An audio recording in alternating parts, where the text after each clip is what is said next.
Well, I'm going to just start talking to y'all for just a few minutes. My name is Mary Ann Jackson. We have a few people that are getting some food, kind of getting settled in. And so since we have a short time, we're going to try to end at 6 because we have another meeting starting at 6:30 and we have to kind of shuffle things around. But for the first few minutes while everybody kind of enters, if you don't mind just standing and telling us which school district you live in. I would be really interested to kind of see what different districts we have in the room tonight. So, Priscilla, do you want to start? Sure. I am Untitled ISD. I have a junior at ISD, and I'm just a concerned parent, just like all of you. Welcome to everybody. And Priscilla's also on our education leadership team for the Yellow Rose of Texas. So thanks for being here. Helen, you want to? I'm Helen. I'm a grandmother of a junior in high school at Jasper. And we're just going to wiggle around the room. So.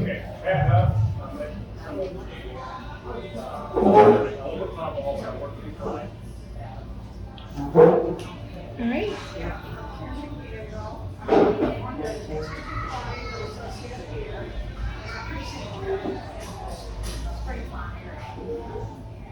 So for Klein also, right? Okay. And then we have some.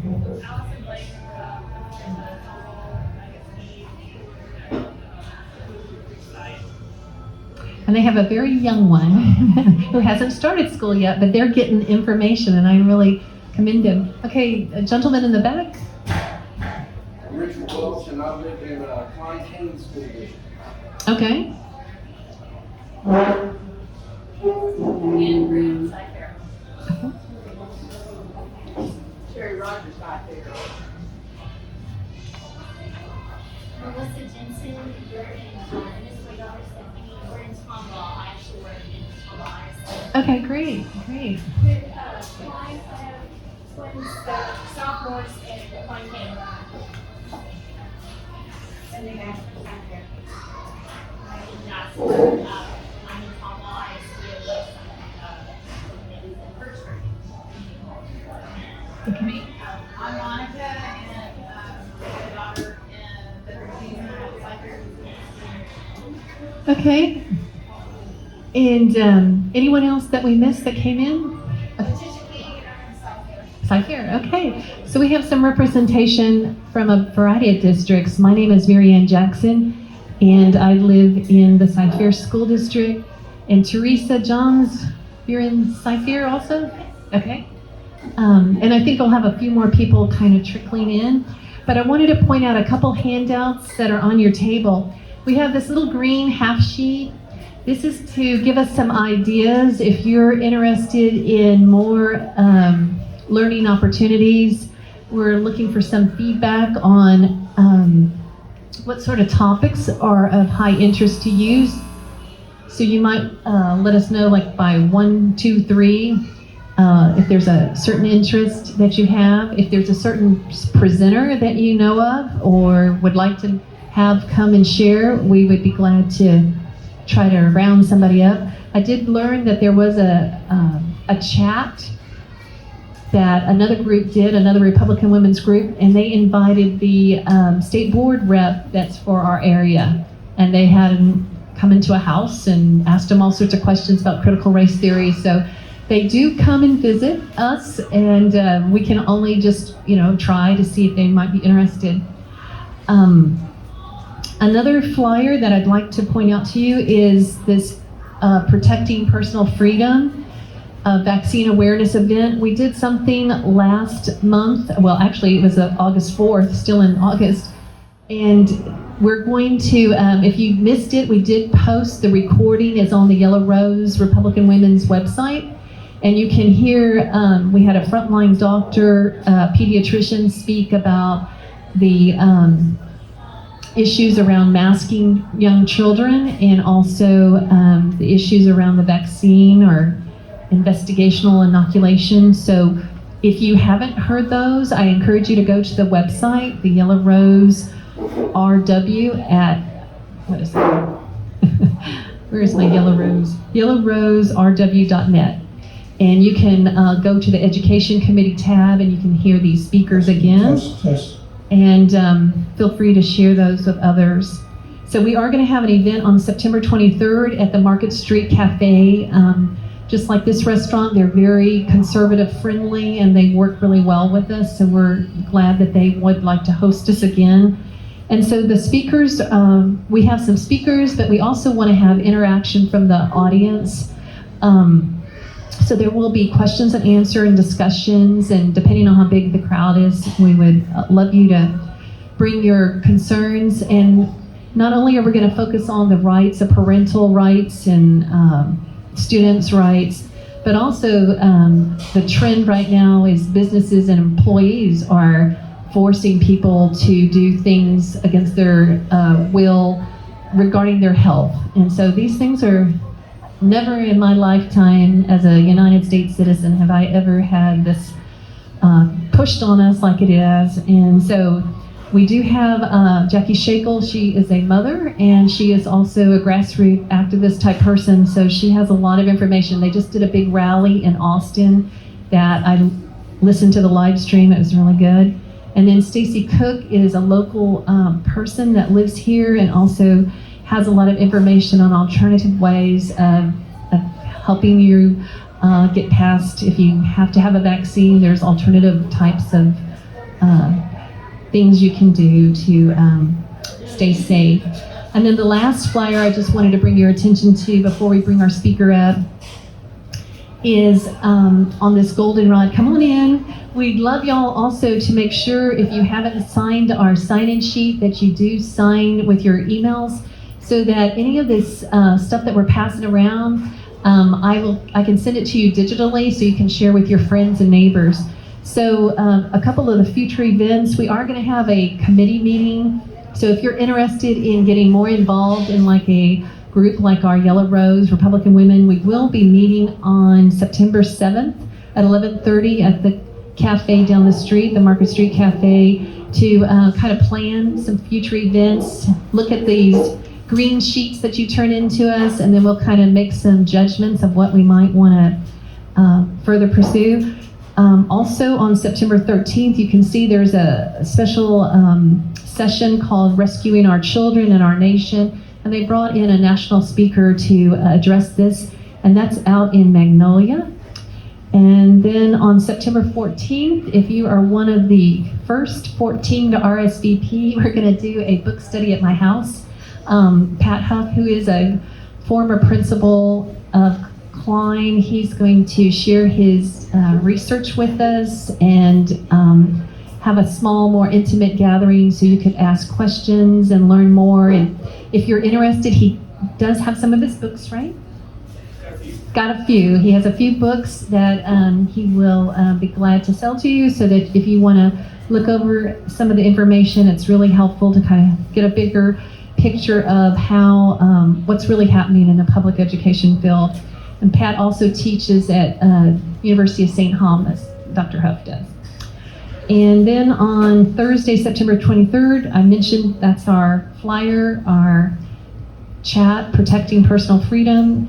And on the back is another event in the Woodlands. It's a new group I just learned about this weekend when I was driving and reading on social media. And this sounded like the group of people that I know. It's called, it's the Texas Conservatives Mamas Tour. And they are coming to our area. There are a lot of them from East Texas, but they travel all around Texas and really are shining the light on what's happening in the legislature. It gives you more of a perspective of what's going on, what are some of the bills and things that didn't pass, that should have passed, etc. And I also included some of the contacts because if there's anything you pick up tonight, it's we all have to become much more involved with our representatives, the people that we have elected into office.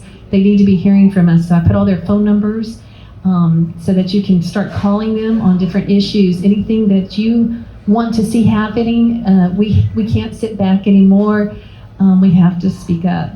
And then there's a couple more links of information about critical race theory. I do want to point out a book.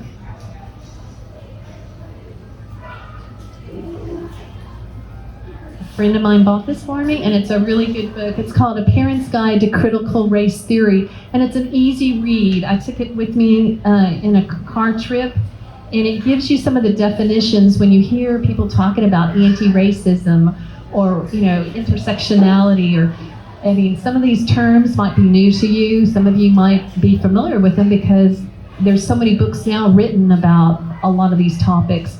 But this is a short read, and it has some great information as you're trying to put together a note to the principal or a teacher. And you'll just have a much more better idea of how to go about communicating this to other parents also. So I highly recommend it. It's a tiny little, just a quick little read. It says the ultimate toolkit for understanding, exposing, and challenging CRT in your child's school. So, yes. What was the name of it again, the title? It's called A Parent's Guide to Critical Race Theory by Christopher Paslay. Where can you get it? Amazon, I'm sure. We don't want to support Amazon because they're really doing us bad, but that's usually the only place we know to go to real quick. Anyway, it's a great little book. Yes. Have you heard of social emotional learning? Yes. Is that the backdoor into this, or am I just taking on it? Yes. Yes, and so it does even, I think it has something on social emotional learning, but social emotional learning also, you can learn more about it by going to usually your school district's website or the Region 4 website or the Texas Education Agency website. But yes, you'll hear parents writing all about the, and it's from the Texas Education Agency. The social emotional learning has been embedded into the curriculum. Yes, this is a very deep problem. So I'm going to introduce our speaker.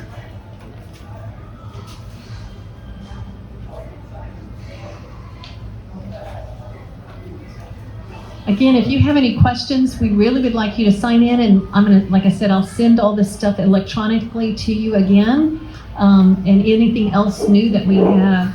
But today is a very special day for us because we have one of our own who's been working with us for many months, and Megan Jasper is our speaker. And I just want to let you know, as I got to know Megan, first I met her as a concerned mom, and just somebody who's really interested in promoting, face-to-face schooling, and just really worked hard to work with all the different parent leaders in various districts, Katy and Humble and Cyfair, Houston ISD, when everybody was kind of fighting just for the schools to open. Megan was y'all's fighter out here in Tomball. And the more I got to know Megan, it's like this mom has a lot more skills than meets the eye. So she has a lot of analytical skills because she was an analyst, and she is great at data collection, data analysis, contracts, organizing, planning, investigating. If you want someone on your team, you want Megan on your team. She's just very good at critical thinking and just figuring things out and putting all the information in front of you. So she is always sharing good stuff. If you're not on social media, she puts a lot of stuff out there. Pretty much everything on my little poster board over here. She helps all different school districts. So she is not just keeping all the information to herself, she is sharing it with these other areas, networking. And so without further ado, I'd like Megan to come and share with us. She's also on our committee for the Yellow Rose Education Committee, part of our leadership team. So thank you, Megan. Hi, thank you guys for coming out tonight to listen to this. I'm going to send Marianne a final version of this presentation, and it will have tons of links for you guys and like letter templates that you can send to your schools and to your principals. So just to start out, I would say kids are back in school, and one of the most important things that you can do is find out who's teaching your kids. Find out who's teaching your kids all day. I check their social media. I really highly suggest checking your teacher's social media. Google the teachers. You can kind of see what their values are. You can see if they're pro CRT. You can see if they're pro BLM. You can see if they're pro mask mandates, and if they're like super political in the opposite direction that you are in. I've been working with like Sci-Fair, HISD, Tomball, Klein, Clear Creek, and Fort Bend, helping those guys out and kind of researching some of their teachers that are questionable, and some of them are nuts. It's like so far left. I am like, what are this person has been teaching your kid for half a year, and they are so far left that you got to do your due diligence now. I think I'm calling it like the great parent awakening, and parents I feel like woke up last year. We were just kind of gliding along and thought the school board and teachers have our best interests at heart in our kids, and we learned that's not the case. COVID really proved that, because parents were able to see what the curriculum was that their kids had, and I think that's probably one of the biggest positives that came out of last year. And I'm glad I woke up, because maybe a year ago last May, I was not political, I wasn't involved in education, I was just happy-go-lucky, enjoying my life. And this has been my life for the past year, and I really like it. I feel like it's my calling, and I'm here to help you guys out. So after you do your research, if you find things that are you think sketchy, I probably would go and talk, I don't know, maybe talk to your principal about it, or have a conversation with the teacher first. That's one thing. I think you also need to be asking your kids questions. I think that's key, as at the end of the day, ask them questions. Did your teacher offer you a mask? Because you're not a mask wearer. Because I know there's some little kids were offered masks and they politely said, no thank you, my mom says I don't have to wear one. But the fact that they're going to take advantage of these elementary school kids and give them a mask, it's just not acceptable. And also what's going on, and I know some of you here have experienced this, I think, is there's teachers that are asking the kids if they're vaccinated, for the older ones. Then they're in front of the whole class, raise your hand if you're vaccinated. And they're asking them if their parents are vaccinated. And this is none of their business, and they're doing it in the middle of the classroom in front of all their peers, and that's not okay either. I'd also suggest, asking your kids, like, what's in the hallways at your school, what's in the rooms in your school, like up on the walls. Is there BLM stuff? Is there George Floyd? Is there, I'm trying to think of all the stuff, political things on the wall, stuff like that, just to be aware of the environment. And, I told my son, who went to first grade, I prepped him before he went the first day, and I told him, you are not to wear a mask. I emailed his teacher and told him he is not to wear a mask, he is not to use hand sanitizer, he can go to the bathroom and wash his hands with soap and water. There's so many chemicals in that hand sanitizer, and sometimes these kids are using it 10 times a day. So I feel like they need to build up an immune system, and this is kind of counteracting that. So, you're the boss, and I think that's what parents need to remember, is you are the boss. The schools work for you, the teachers work for you, the principals work for you. You are the boss, and you can set the tone. I mean, I'm obviously nice to them, but I've made it very clear what I will not accept. So my son knew not to accept a mask. I didn't have to worry about asking about the vaccine stuff, but I did ask him if someone offered him a mask. I did ask him that today, and he's kind of like shifty about it, so I don't know, but he's 6. So also, this is a really good one. this is something you guys need to know also. This is really good. I kind of like came up, like popped in my head about why are teachers so into CRT? Why do they love it and they stand behind it? And it's because they've been taught. Someone told them that it's good. So then I backtrack. Well, who's teaching the teachers? Where are they learning this? Where are they getting that curriculum to teach your kids? So then took a step back, and these teachers do professional development to get their credits. They also go to conferences 4 times a year.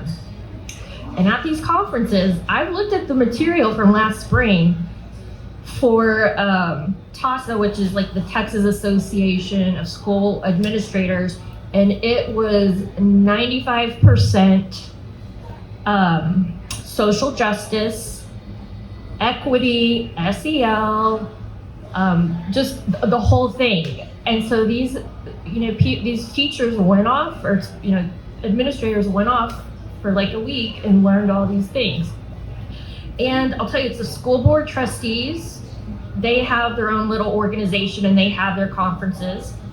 The superintendents, the school administrators, the teachers, the principals, and then this is where these two are surprising. The counselors at the school and the librarians. Holy smokes.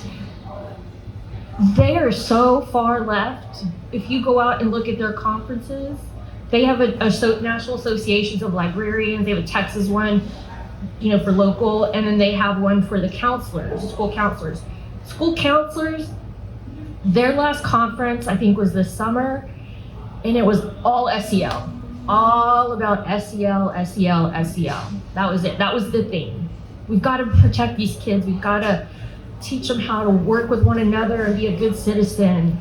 And, the other one's the librarians. They are very far left. Like their conference, go check out their conference from this summer. Their stuff was all about social justice, critical race, everything that we're trying to not do at school. So those two really, really surprised me. And as I kept trying to find these different conferences, I'd find more organizations that popped up, and then people go to those conferences too. And it will blow your mind.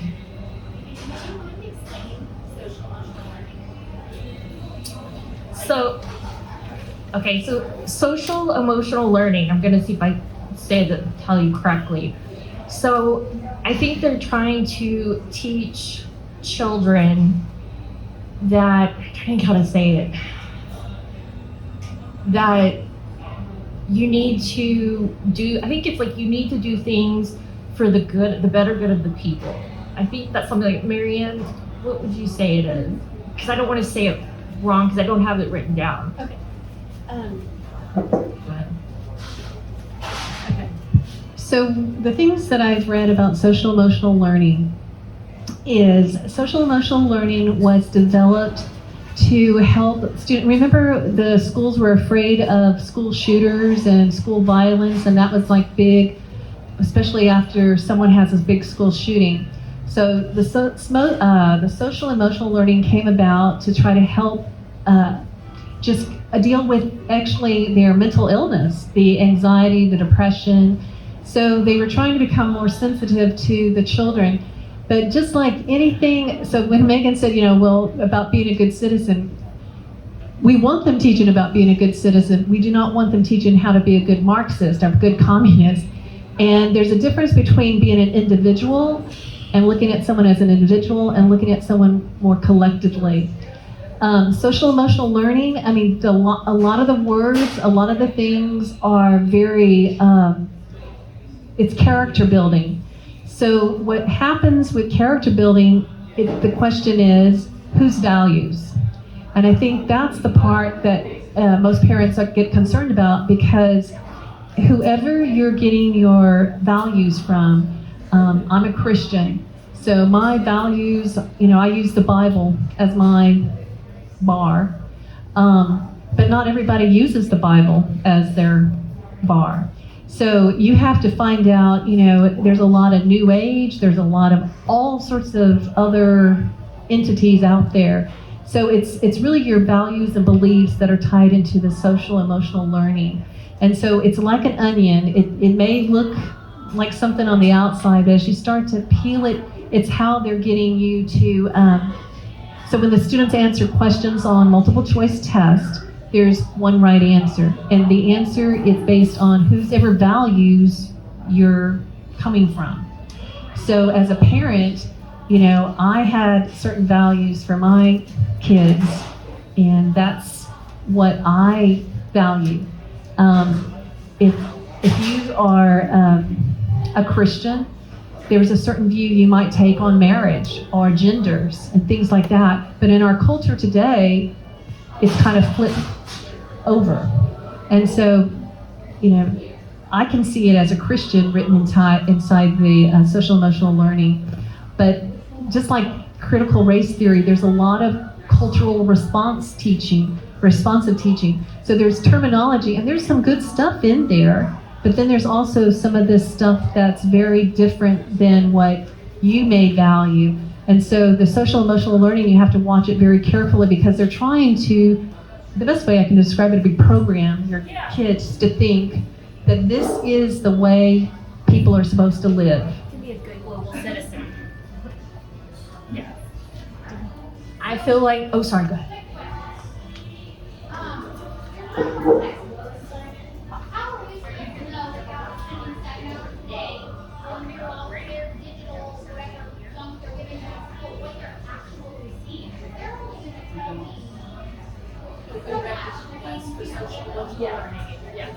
So you can do an open records request for social emotional learning.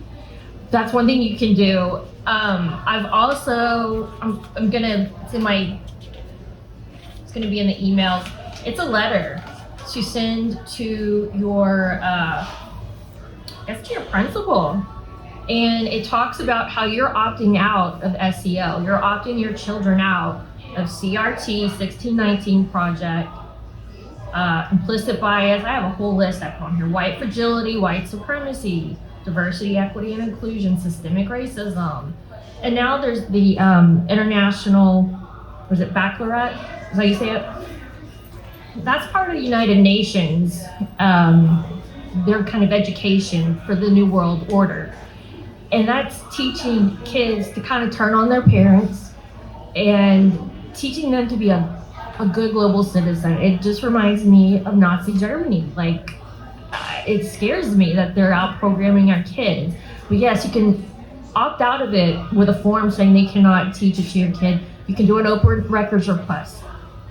I actually, and people thought I was crazy for doing it. Whenever I signed my son up for school this year in the enrollment thing, there's a thing I had to give him consent to use the internet at school. And it said, although there's controversial topics, this and that, they try to do their best to have them not see that. But if they do, you sign this and say, yes, they can use the internet at school and do that, but you can't hold them liable. It says you won't hold them liable. And I did not consent for him doing that.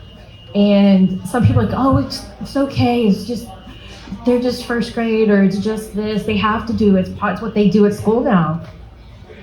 Open a book. Like, you're not gonna let them get indoctrinated by a brain pop or any of this other garbage, I'm looking out for my son. You're the only one that's gonna look out for your kid. You're the only one advocating for them. You've got to do what you can do. So I do have this opt-out form. It's for racially divisive concepts in SEL. It's a non-consent form. I also have another one. And I got that from the Moms for Liberty ladies. The Moms for Liberty ladies gave me that. There's probably one that's going to be coming to Houston pretty soon, to Harris County. I got this one from Tarrant County, but I'm pretty sure there's going to be a chapter opening up in Harris County pretty soon. And The other thing is you need to go to your school board meetings. That's who's in charge over the principal and over the teacher. Because I'll tell you, I started from scratch last year, and I saw my son outside running around with a mask on right after Labor Day. It's 102 degrees, and he was 5, and he's running on that heat. And I was like, absolutely no. Called the principal, said, hey, I don't want him wearing a mask outside. Well, it's board policy. It's board policy. You gotta call the board. Call the board. Call the school administration. Well, it's just our policy. It's our policy.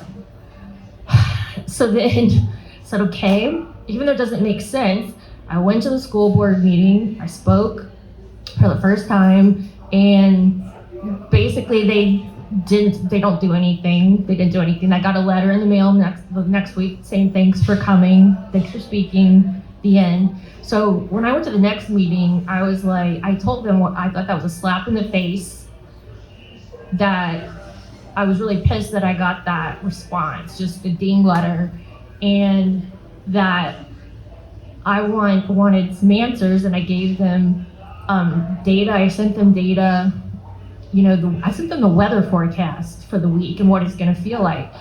And I did tell them, I think this is the first time I got a little fiery, because I was so pissed, and I told them, I said, we're watching you guys now. The parents are watching. We're watching what you do, and we will remember this during the next school board election. I go, there's a lot of us, and we're growing, and we will remember you keeping our kids masked and ignoring parents and not listening. And after that, they took me a little more serious and tried to get a step ahead, because they also shamed me into wearing a mask, which I never wore a mask. I have a medical problem, and they did it once, and they kept telling me, put it over your nose, Mr. Jasper, over your nose all the time. I said, nope, no one's gonna talk to me like this, because they were so condescending and rude. So, yes, so I was like, looking at civil law, and Peggy Hall is the best for learning civil law. I learned civil law last year, tons of stuff from her. So what I did is I called the police station that's next door to Tomball ISD administration, because there's a police officer that works at that school board meeting. Every school board has police officers that work there, and every police office has a department that does the school stuff. So I went there first. I just walked over, and then he wasn't there, so I got his email and this and that. And I finally talked to him on the phone and said, well, it's their policy. They can do what they want. It's their policy. And I said, that's not the law. I said, no, they're breaking the law, because they're denying me entrance into this place of public accommodation. I have a medical issue. They're breaking the law. Well, so he's just like, well, I don't know. You're gonna have to wear a mask. I said, no, I'm not. I said, I will send you the laws. So I went home, put together this 8-pager thing, and had definitions of everything. Who's a superintendent? Who's a police officer? I put the police officer's oath that he took to protect the Constitution, the U.S. Constitution, and the Texas State Constitution. He took that oath, and so did the school board members. So when that, when that school board meeting came around the next day, they were waiting for me outside, the police officer and the president of whoever runs the Gutierrez that runs the school board administration. They're waiting for me outside, and they're like, do you have a mask, Ms. Jasper? I said, nope. Like, we have to wear a mask. I said, I have a medical condition. Do you have another option for me to attend this meeting? No. I said, well then, there you go. I'm going in. I printed out the papers. I gave them to both of them, which they already had, because I emailed everyone before the meeting, everyone on the school board. I walked my little happy ass in and sat down with no mask on. I was the only one. Then then Gutierrez came in and asked me to go sit over to the side, away from people. And then moms that I knew that were there to speak about the mask, they all came over and took off their masks. And we stood up, and we did not wear a mask. And after that, more and more and more moms were not wearing masks at that meeting. So you just have to try to I tried to outsmart and get ahead of it because I already knew I didn't want to have a scene with a police officer like you've seen on the internet. So that's why I called ahead and had a conversation with him to talk, because he's not the enemy. And so I would say that let me find this really quick about the school boards. Okay, so like whenever I send Marianne an email with this presentation, it has things on here like what is your school or where is your school administration office? Do you know the phone number? Do you know when the school board meetings are? Do you know what's on the agendas at the school board meetings? Who's your superintendent? Who are your school board members? When is the next school board election? And then who will be running in that school board election? And then you go Google them. Google whoever's running. Look at their social media. That's where I found all of this in Sci-Fair. And I started posting it everywhere. I wasn't quiet. I raised a fuss. And now this was shown at the last Sci-Fair school board meeting, I think by 2 different people. And it's on the Sci-Fair website now because they have to put their videos there so the public can see all of these racist things that this one school board member has said over the past year. And he's exposed. So I'm cleaning house. I'm trying to help people clean house. I'm helping some HISD moms that are running for school board because Houston has the opportunity, HISD has the opportunity to flip their school board. There's 5 positions open and there's 9 total people on HISD school board. So if they can get 5 conservatives, they can flip it. So I've been working since like March, working with some moms I know in HISD that started all this stuff with me last year, trying to get the kids in brick and mortar school. I've kept up with them. We stayed friends and share things, but really trying to help those moms do a grassroots. Parents need to take the school board back. It is so political now. It is so bought and paid for, especially Sci-Fair. So I'm just trying to start there to clean house.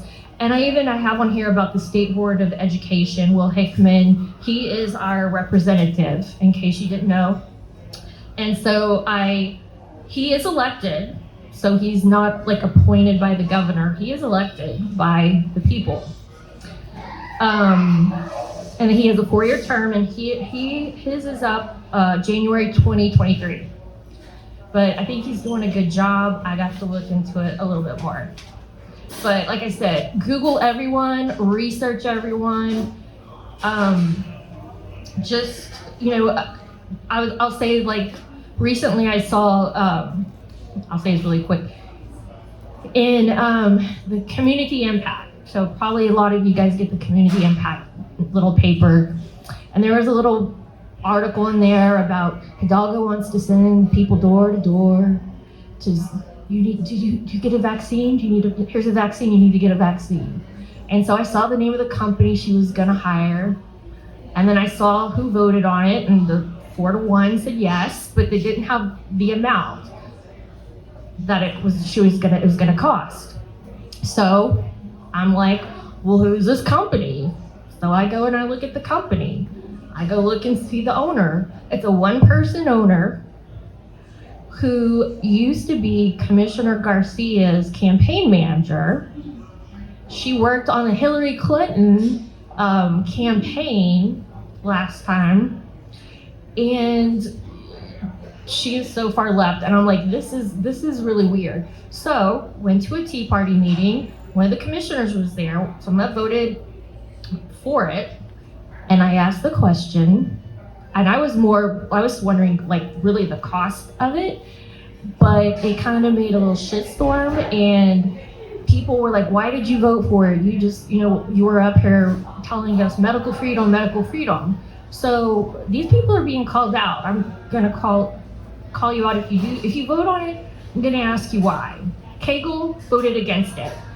Fast forward to this last week, my jaw was on the floor because this was on the news, this story, because I gave Kegel all the printouts at the last Yellow Rose meeting, all the information I had researched about the company and this person and her relationship with Commissioner Garcia. So it was on the news where she was going to be getting this company, this one person was going to get an $11 million contract with our taxpayer money to go door to door for vaccinations. And they talked about her close relationship with the commissioner and all this, and how are they choosing the contractors? Because I asked Kegel that. I said, how are you guys choosing them? Well, Lena Hidalgo chooses them. And guess what? She's friends with Lena Hidalgo too. So I just, be curious and just Google stuff, kind of backtrack. I've just really kind of stumbled on, to a lot of this stuff by accident. But let's see. Oh yeah, you guys can ask your principals if you want to know the curriculum at your school. You can ask the principal. I think it's for the TEKS, TEKS.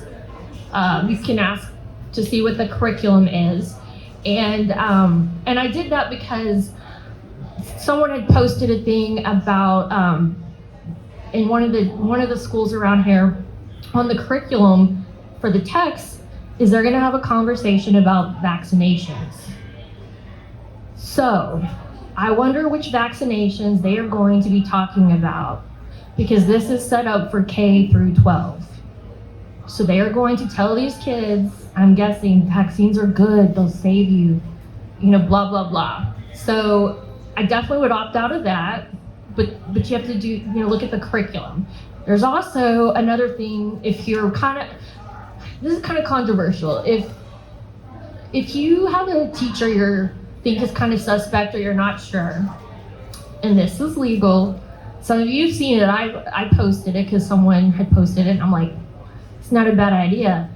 So it just looks like a watch, like a little black kind of, like a Fitbit, but it is an audio recorder, and it automatically turns on and records for 16 hours.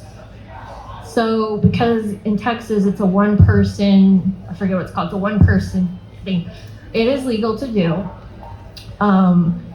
What I read is the parent that uses this, she at the end of the day will go back and listen to it on the computer. She doesn't do it with a child. She's she's doing it herself.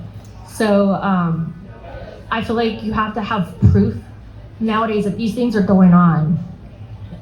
There's a lot of hearsay and stuff, but there's teachers that even in this area that are getting in trouble for promoting a lot of nonsense, like that one. I think she was in Utah. It went viral, like stuff like that. If you have a suspect like teacher, maybe do that. Again, it's a little controversial. I kind of want to do it just so I know what my son did all day, because I asked him what he did. He goes, I don't know. Every day, I don't know. What'd you do? I don't know. Went to recess and I had lunch. So I have no idea. Let's see. Oh yeah, join Facebook groups, social media groups. That's how I've met a lot of people in here, was through social media. There's a lot of unmasked, blank ISDs. There's other groups like Jennifer's, yours is True Texas Project, Moms for Liberty, and you can get a lot of good information from those, and join a Republican women's group like this too. You get to meet a lot of people and learn a lot. Oh yeah, probably you want to look at your kids' reading list for the school year too. They have that. There's some controversial stuff on that too. And the library books that are in your kids' library, because they're sneaking in some CRT books in there too. I've seen some of them. Let me see my notes. Oh, join the shack. What's that? Okay.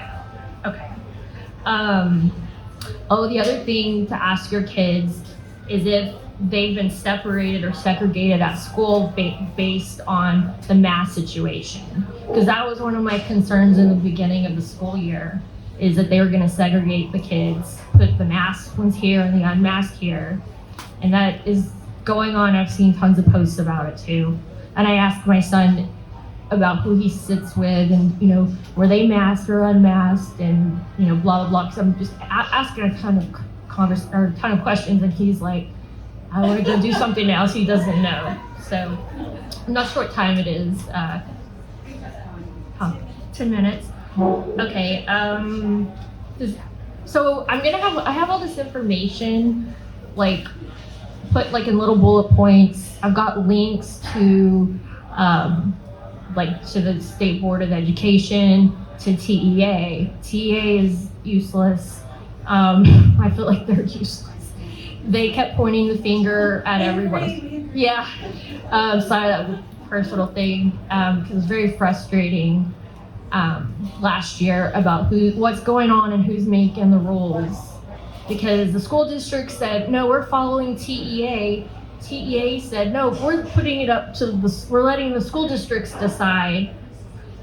And then they are pointing at each other, and you can't talk to anyone at TEA. They don't answer the phone. You have to fill out a form, and you get nothing. So, you know, it was so frustrating last year, you know, trying to answer. Okay, so does anybody have any questions?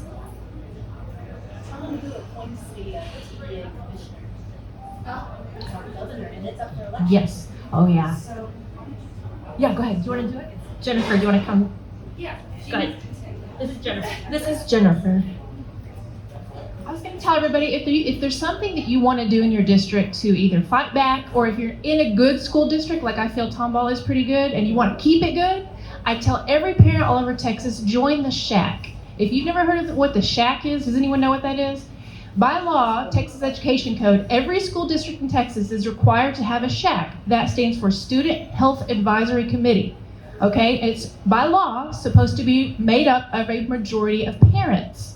But there also be a coach, a nutrition employee for the school, because they advise the district and the board on items related to health. So that's going to be school lunch nutrition, that's going to be anti-smoking, anti-vaping campaigns, that's going to be how much time they get to play outside in the playground. I know that's one issue we're trying to do in Tomball, is get more play time for the kids outside. The other issue is, I'll be careful with little ears here, but the topics around what they teach around the birds and the bees, okay? That is the reason I moved to Tomball a year ago, because what they were doing in Austin ISD was, you guys would not believe the things they're teaching. I mean, in elementary school. It's horrible, and it comes from the Shack. So by legal, the Shack adopts a curriculum for that stuff and presents it to the board, and then the board votes yes or no. So if anything like that's going to happen at Tomball ISD, it's going to come through me. So if you're a conservative, you've got to get on these committees, all these different kind of committees. So ask your school board, are there open spots on the Shack, and may I please join it? It's really easy. You go to a meeting once a month, and you get to vote on these things. So. I forgot about it, but before COVID, the textbook about the sex and health, we were worried about what books were in the library and all that. So I called and I joined it. I think it was shut down after COVID, but I think everybody. Yes. In Tomball, this whole past school year, we had our monthly meetings over Zoom, but, you know. So how is this different from the Lead Safely Committee that Cypher has? Like, So I asked about they that. may How have do I get on that? They may have set up a specific COVID, is that what it's, I think health committee? Yeah, it must be, but they said it was parents, they said it was administrators. I said, well, how do parents get on there? But they never would answer me. So who is really on this committee?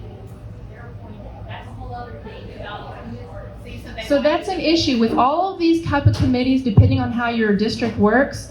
School board members, sometimes they decide they're going to appoint who is on these different committees. That's why school board elections are so important, guys.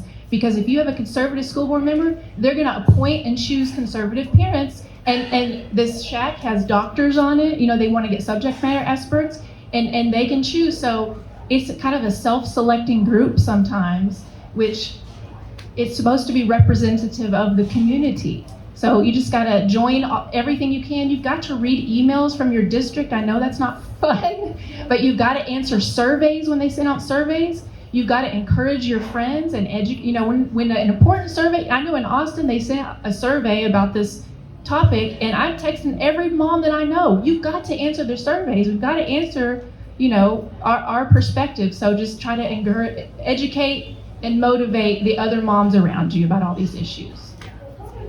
How do we find out all the other On the school website. Yeah, look at the school board website, or if there is a good school board member that you're aware of, a good one, ask them send an email directly to that school board member saying, how can moms and grandmas and aunts and uncles get involved? What committees could I join? How can I serve? How can I serve? That's the best way, because you've got to, if you want to have a voice, you have to serve. Just two things I just remembered.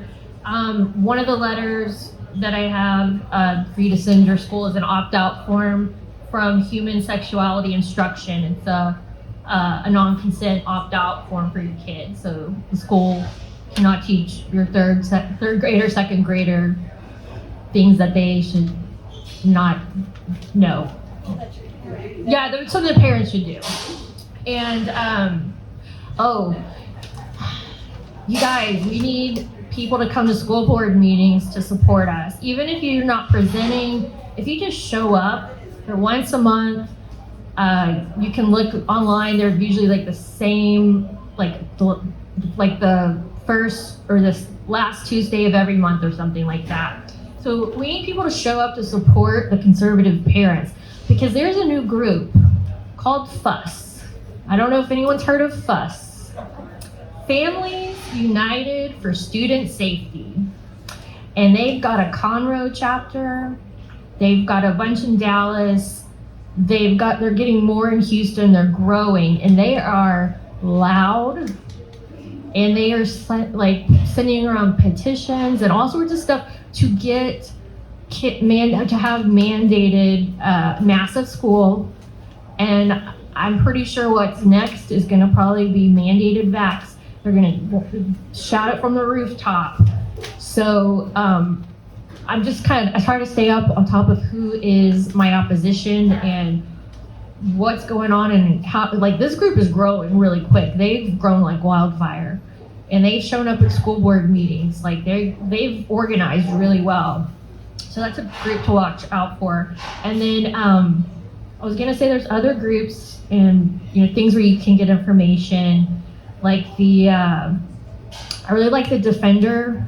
It's I think it's the Children's Health Defense group. That's Kennedy's organization, and so that's where I get all my information with the VAERS numbers, and then they talk about children's health and studies and things about the vaccines and how it affects children. It's very honest. I feel like it's very honest, and it's not what you're going to get from the CDC. That's probably one of my favorites. And then, I've looked at other, the Defender, and it's Children's Health Defense. Yeah, Children's Health Defense. It's really, really good. And Peggy Hall, again, I cannot recommend her enough. She's got a YouTube, I think it's Being Swell with Peggy. She had to rename it because she got in trouble with YouTube. They didn't like her telling the truth in civil law. They actually canceled her, PayPal canceled her.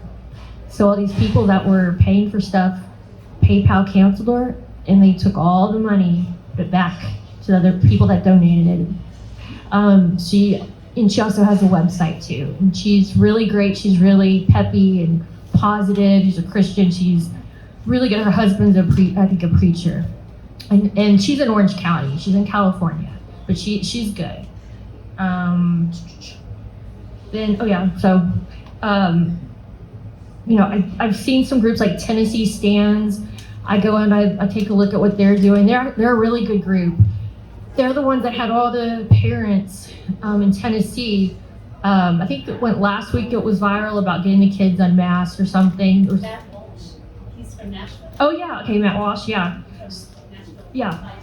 So they had like thousands of parents there. And so Tennessee Stands is a really good organization. They've had a lot of money donated to them. They have like billboards, in the city, all sorts of stuff to get the kids unmasked. And they're Tennessee Stands, is what they're called.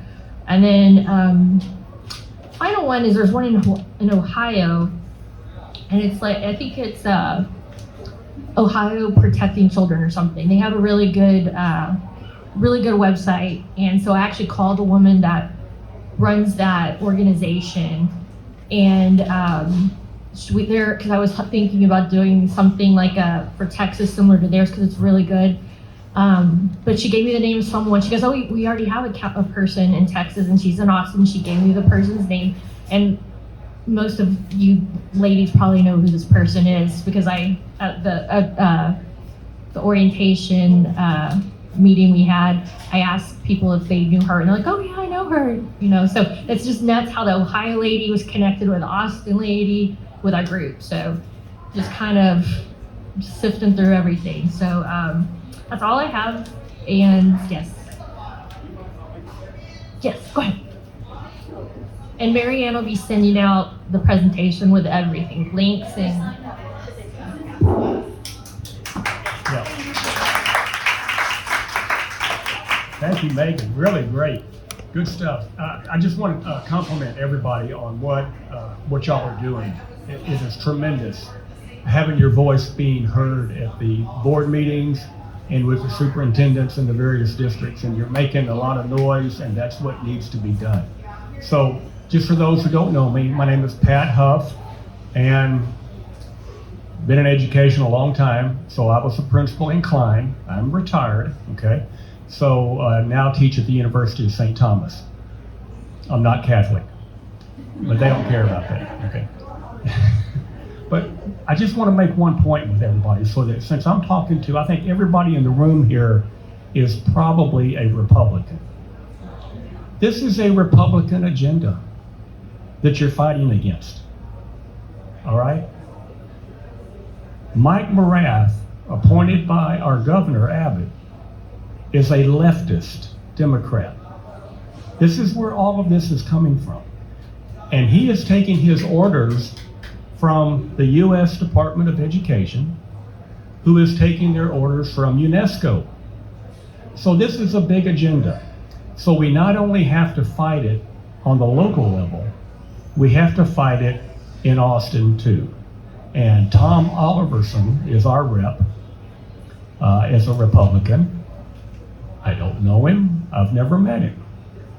But things haven't changed under his leadership, and I'm not sure what committees he's on, and I'm not bashing Tom, don't know the man.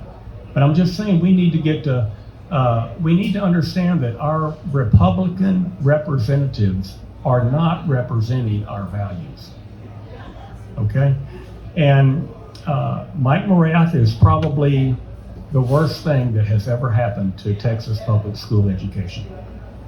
He's the one who brought in the SEL. But the SEL was supported by the DC agenda, which was supported by the UNESCO agenda, okay? So he's doing what the leftists want him to do.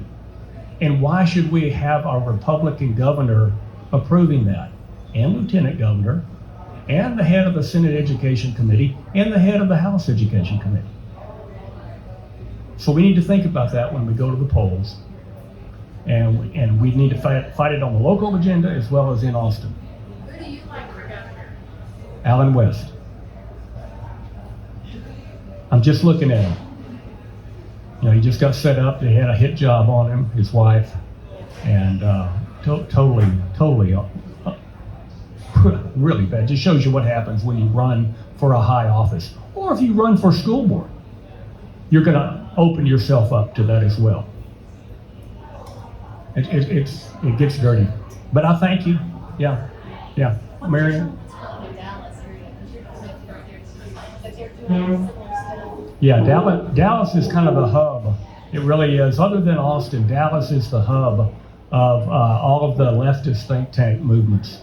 And there's just a lot going on there. And I have two very good friends that ran for a school board in their area, and it got ugly. They did not get elected. I've supported people down here for school board in Klein. One got elected, one did not. So it's a crapshoot, you know. But if the candidate that you are supporting is not connected politically, chances are they're not going to get elected unless there's an overwhelming show of support for that candidate. So that's what you're up against in putting your own candidates forward to defeat incumbents. You just have to have because the incumbent is trained. Okay, the incumbent has been trained, and they want that incumbent. They've invested in that incumbent, and they want him or her to continue. And so and then once if you do overturn a board, then you have got to work with those board members that you put in there to elect a good superintendent, because you may not get a good superintendent. If you let TASB take over, you'll get who they want to put in there. Klein saw that with Brett Champion. Brett Champion wrecked the Klein Independent School District. They relied too much on TASB. He wasn't vetted good enough.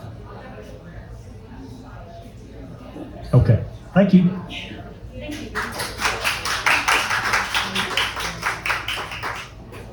And I think we have some potential candidates. If you wanted to come and say your name and tell us which school district you're running for. Well, thank you so much.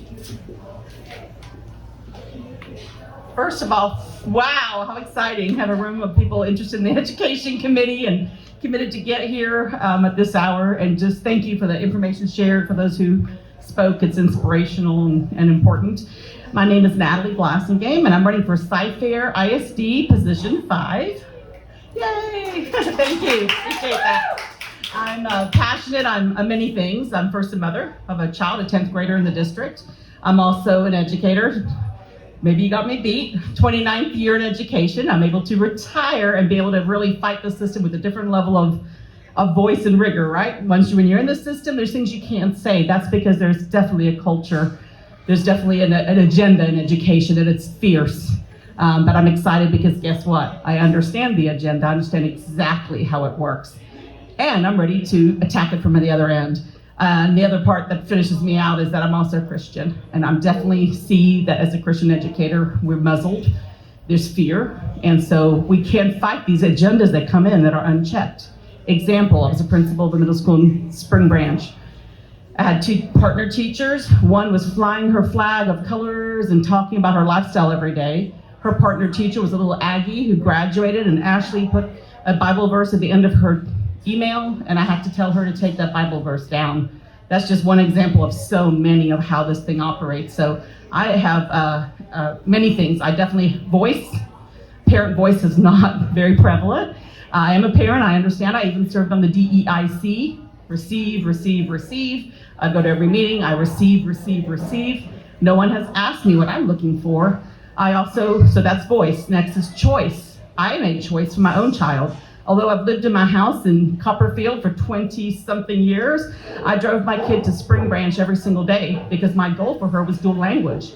I knew school would be fine, that she could have that challenge, but also I want her to serve people.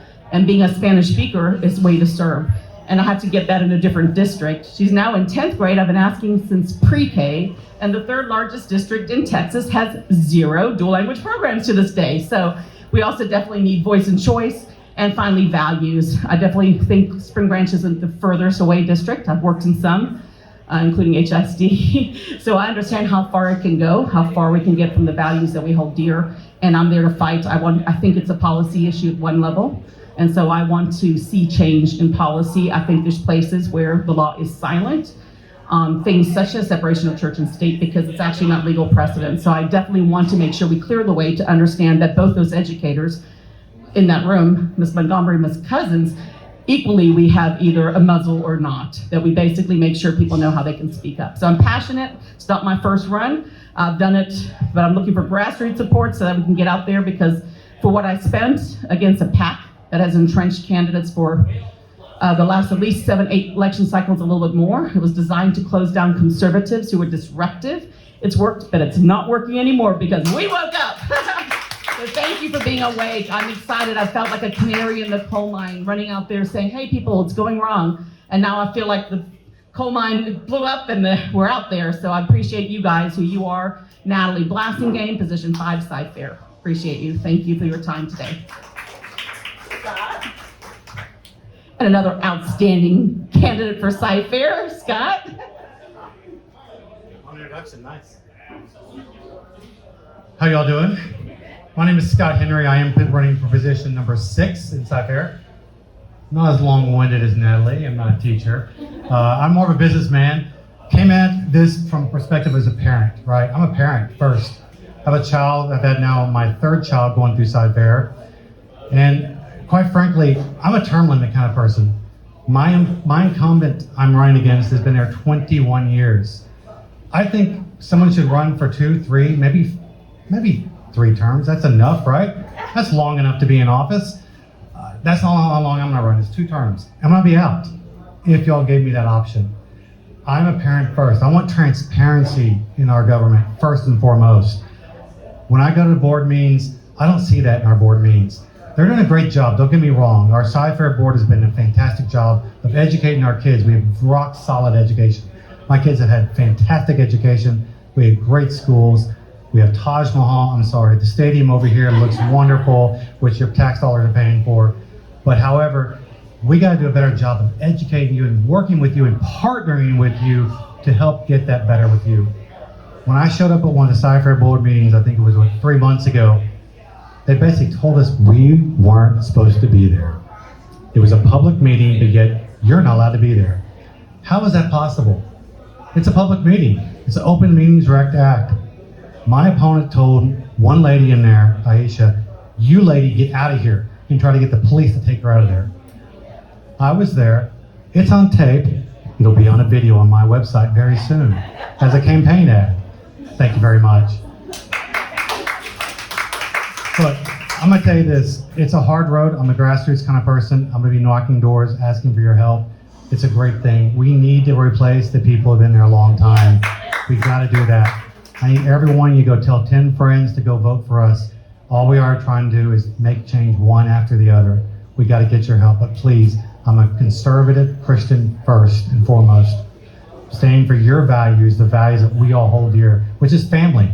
Family first. Transparency in our process and making sure we partner with you to understand what's going on. I actually want to have business cards for our trustees with our full email on there so you can represent us instead of having board@sidefair.edu. How does that even get to someone? So if you have a question, it goes to this black hole, which you never get a response from. My name is Scott Henry, and I'm running for Side Fair Board. I really appreciate your help. Thank you very much.